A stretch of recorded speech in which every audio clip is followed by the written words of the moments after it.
청양님 그 국가지정 문화유산은 정기조사하도록 돼 있죠. 네, 그렇습니다. 작년에 제가 국감 때도 정기조사 결과 보면은 굉장히 그 등급이 하향, 아주 그것도 A 등급에서 여러 단계 하향한 그런 문화재들이 많이 있다 이렇게 지적을 했었는데 이번에 또 정기조사 결과를 받아보니까 여전히 보면은 판정 등급이 떨어진 사례들이 이렇게 많이 나오고 있습니다. 전체적으로 봤을 때 국보 보물만 하더라도 단계 하락한 것이 167건이 되고 그중에 보면은 4단계 하락한 것이 22건, 2단계 이상 하락한 것도 보면은 한 130, 한 5건쯤 됩니다.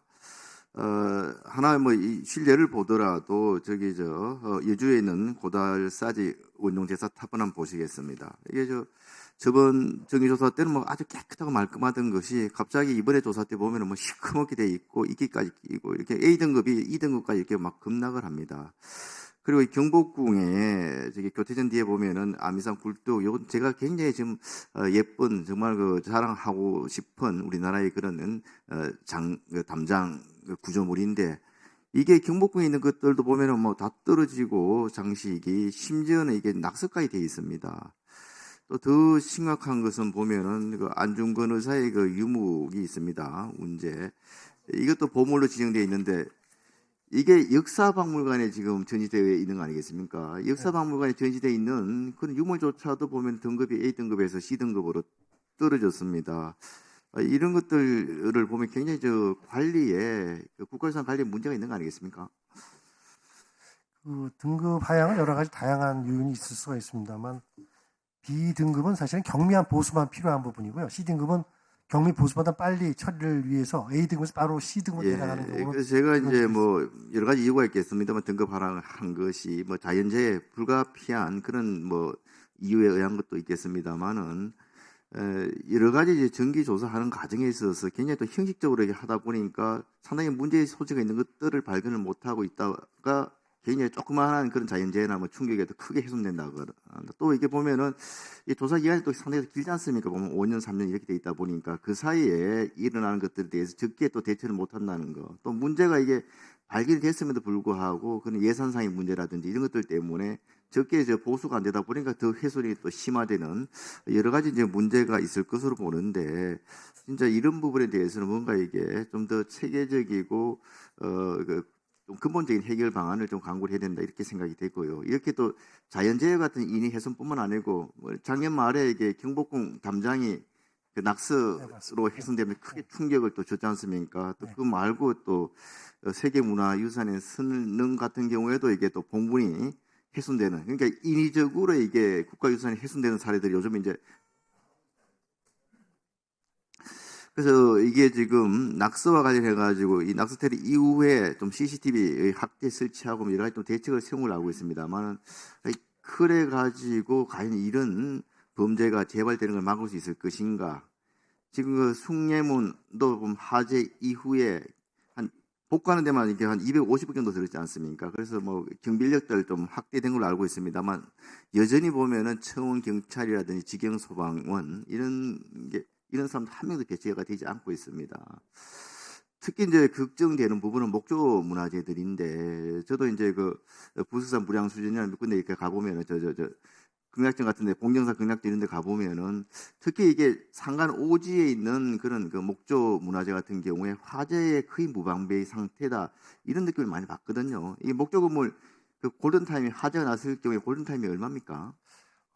골든타임이 아니라 빨리 그냥 소방청과 긴급하게 해서 일단 그 초동 진화는 사찰 내에서 하고 있고요.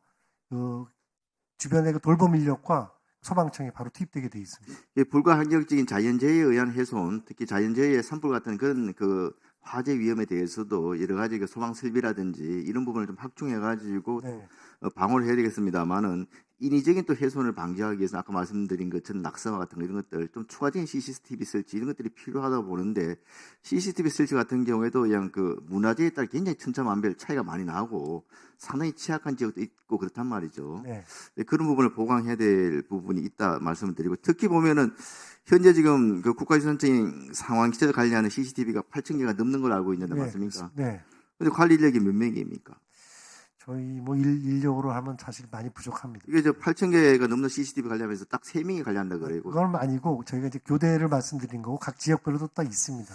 그러니까 이제 전체 상황실 같은 게 인력도 보면 3명을 하더라도 이게 보면은 이 8,000개를 동시에 이렇게 이게 그런 이제 청에서 관리하는 인원 말고 각 지역별로는 또 다시 그 관리 인력이 배치되어 있습니다. 그래서 이게 지금 뭐 사후약방문으로 이게 다 훼손되고 난 뒤에 그 복구가 아예 불가능할 부분도 있고 또 비용이 엄청나게 드는 경우도 있기 때문에 좀 사전적으로 좀 비용이 들더라도 CCTV를 좀 적재적소에 설치를 하고 관리 인력도 전문 인력들 이렇게 배치를 해가지고 이런 그 문제 또 인위적인 훼손이 발생하더라도 조기에 좀 그 부분에 네. 대해서 조치가 가능하도록 하고 네. 특히 보면은 예방적 차원에서 이런 부분이 없도록 사전적으로 이렇게 막는 게 중요하지 않겠습니까? 특히 낙서와 같은 것들 예.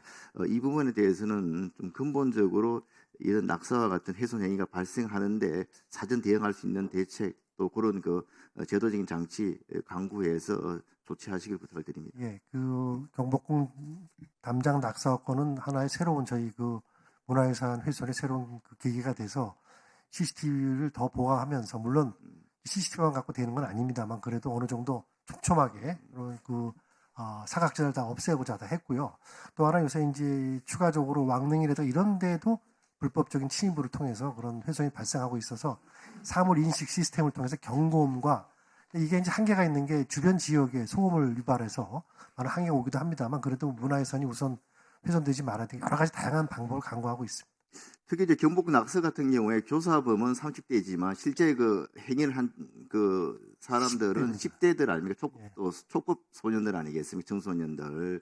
그래서 이게 특히 이제 청소년들이 이게 장난삼아 이렇게 할 가능성이 굉장히 많다는 거죠. 그래서 이런 부분에 대해서 했을 경우에 그 엄청난 범죄 행위라는 것, 또 실질적으로도 민사상으로 많은 돈을 어떻게 보면은 이게 벌칙 그 페널티로 내야 된다는 것들 이런 부분에 대한 그런 그 계도라 그럴까요? 그 청소년들, 그 초중고 학생들을 위한 그런 교육 이런 것들도 좀 중점적으로 해야 되지 않겠는가 생각합니다. 저희가 그 경복궁 그 담장 낙서 계기로 많은 홍보 영상과 이거 주기적으로 저희가 올려주고 계도하고 또 그 모든 그 궁궐 입구에다가 그 낙서에 대한 그걸 조항과 금지, 벌칙 이런 거 다 넣어서 다시 이런 일이 안 생기도록 저희가 철저히 방지하고 있습니다. 좀 적극적으로 해주기 바랍니다. 예. 예, 수고하셨습니다. 다음은 민형배 위원님 질의해 주시기 바랍니다.